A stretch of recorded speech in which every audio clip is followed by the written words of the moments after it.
Bonjour donc à toutes et tous. Écoutez, dans cette vidéo, on va se parler un petit peu de l'évolution qui est prévue à partir de la Saint-Sylvestre, hein. Alors là, on a donc bien compris, hein, qu'on était dans une situation très anticyclonique, hein, des pressions largement supérieures à 1035 à 1040 hectopascales, anticyclone extrêmement puissant qui plaque beaucoup de nuages bas près du sol. Ça ne change pas, des nuages bas, des brouillards givrants, souvent très denses, hein, qui se reforment d'ailleurs en cours de nuit, hein.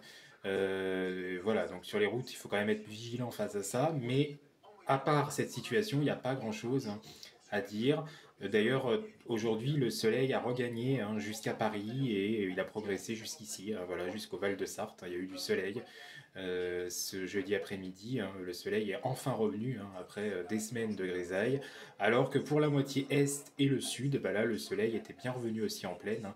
Et puis bien sûr, il continue à dominer en montagne, hein. Ça c'est vraiment parfait avec la neige, hein, qui était tombée au cours de ces derniers jours. Alors, ce temps calme et majoritairement anticyclonique va persister ce week-end avec du froid radiatif quand même qui sera de plus en plus imposant. C'est quoi du froid radiatif? C'est du froid de basse couche, hein, qui va vraiment s'amplifier. Il fera plus doux en altitude, hein, donc en montagne, que en plaine.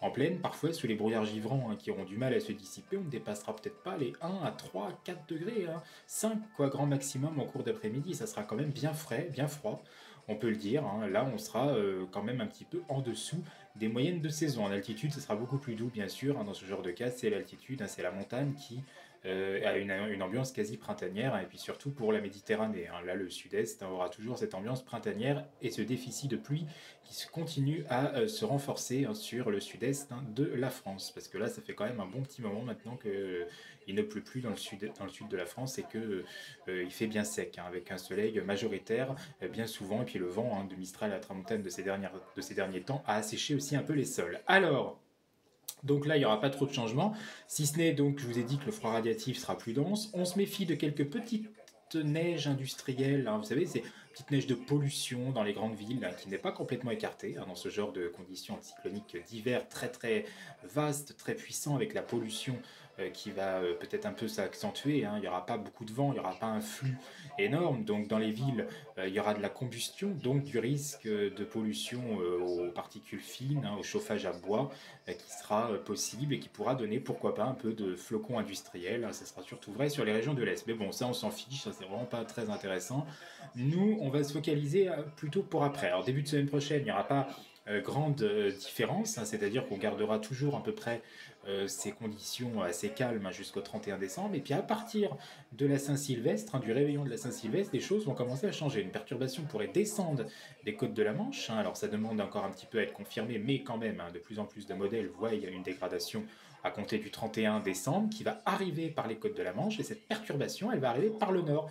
Donc qui dit qu'elle arrive par le nord va dire qu'à l'arrière, c'est de l'air polaire maritime qui va de nouveau s'engouffrer sur la France, hein, et même peut-être polaire arctique, hein, venu des Svalbard. Donc vraiment de l'air froid qui va s'engouffrer de plus en plus à partir du 1er de l'an. À partir du 1er de l'an, cette perturbation continuera son bonhomme de chemin. Elle continuera donc vraiment à recouvrir, cette fois-ci, à descendre vers le sud de la France, avec une limite pluie neige qui va s'abaisser de plus en plus en montagne. Et à l'arrière, eh ben, ça sera sans doute encore du humide, donc on surveillera d'autres occlusions qui seront possibles.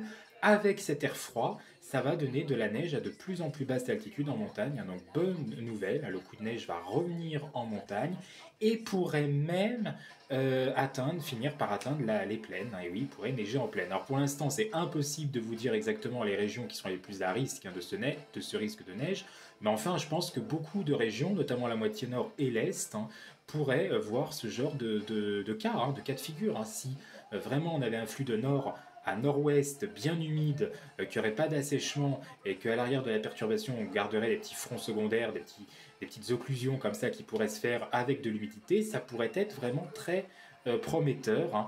Donc on verra, hein, on va plutôt vers une optique de froid humide a priori, hein, du moins dans un premier temps. Après, on verra bien s'il n'y aurait pas peut-être un retour des hautes pressions, mais avec un froid très continentalisé, du coup, par la suite, hein, qui pourrait encore s'accentuer. Et du coup, peut-être que là, la neige, le risque de neige descendrait sur le sud de la France, hein, et sur l'est, hein. Ça resterait à voir. Avec un flux de nord-est, on aurait des retours d'est, comme on dit en météo, hein, qui pourraient peut-être s'organiser de l'Europe centrale, hein. C'est le cas de figure classique, hein, quand on a un anticyclone, une barrière anticyclonique vers les îles britanniques et qui peut parfois s'étendre en Scandinavie. Et bien, si on a un retour d'Est, hein, venu d'Europe centrale ou d'Italie, et ben, ça peut donner de la neige sur les régions de l'Est et du Sud, et parfois ça peut en donner quasiment jusqu'à la plaine, donc ça restera à préciser. Voilà, en tout cas, bon, on va pas trop s'étaler pour la suite, Ce qu'on peut dire, c'est que là, globalement, on continue avec des conditions météo qui seront pas très intéressantes, qui seront même pas du tout intéressantes jusqu'à mardi à peu près, jusqu'au 31. Bon, on a quand même du froid un peu plus présent déjà ce week-end, donc l'ambiance sera quand même un peu plus hivernale, mais toujours sèche, et c'est quand même du froid de basse couche, donc c'est plutôt radiatif, voilà, c'est pas très intéressant. C'est doux encore en altitude en plus, ça sera même en hausse des températures en montagne, mais dès le 31, net changement de temps, dès la nuit du 31 décembre en fait, où une perturbation pluvieuse et venteuse traversera la moitié nord dans un premier temps, puis finirait par descendre vers le sud et l'est le lendemain, avec à l'arrière encore beaucoup de giboulées dans un temps de plus en plus froid, donc peut-être de la neige à très très basse altitude, voire en plaine. Je vous l'ai dit, dès le premier de l'an, c'est pas impossible déjà que quelques régions de plaine voient leurs premiers flocons, un risque qui pourrait bien s'accentuer par la suite, notamment dans la moitié nord et l'est dans un premier temps, mais il est tout à fait possible qu'ensuite dans la moitié nord on ait un assèchement avec un flux plus continentalisé, mais encore plus froid. Donc le froid va encore s'accentuer peut-être jusqu'au 6-7 janvier, voire un peu plus, pourquoi pas, voire 8-9, peut-être janvier.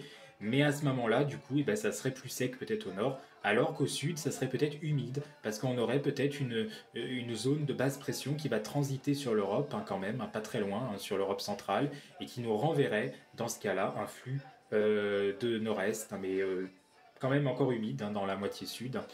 Et ça pourrait donner de la neige à très basse altitude, pourquoi pas en plaine, dans l'est et le sud. C'est souvent ce cas de figure, dans ce genre de flux qui peut être euh, concilié à cette période de l'année. Voilà, vous savez tout. En attendant, passez une belle fin de semaine à vous toutes et à vous tous. Je vous retrouve peut-être demain, sans doute, au plus tard la semaine prochaine, pour mes prévisions saisonnières, parce que j'ai réactualisé un petit peu mon ressenti pour la tendance janvier-février. On ira aussi pour l'ensemble du printemps prochain. Je vous en dis pas plus. J'avais fait un post d'ailleurs ce matin sur le sujet. A très vite, merci et bonne soirée.